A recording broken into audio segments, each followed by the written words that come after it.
In a recent development, the decision by the Inspector General of Police, IGP, egbetokun, to challenge the Police Service Commission directive mandating the retirement of officers who have served for 35 years or reached the age of 60 has sparked widespread reactions online. Many senior retired officers have strongly opposed this move. According to reports, the controversy escalated following a wireless message from the First Secretary's office dated February 5, 2025. The message stated, "Injun Post strongly direct all officers affected by the PSC's directive to stay action, pending further directive.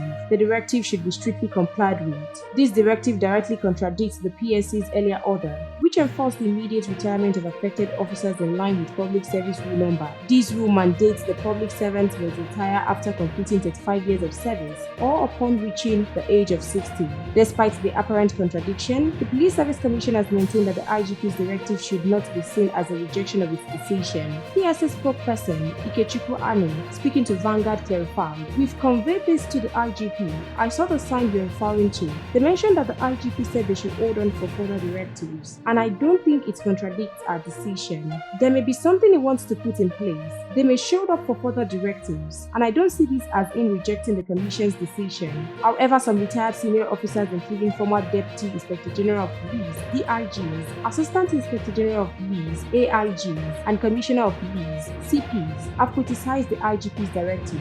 They argue that it undermines the established civil service retirement regulations and sets a concerning precedent.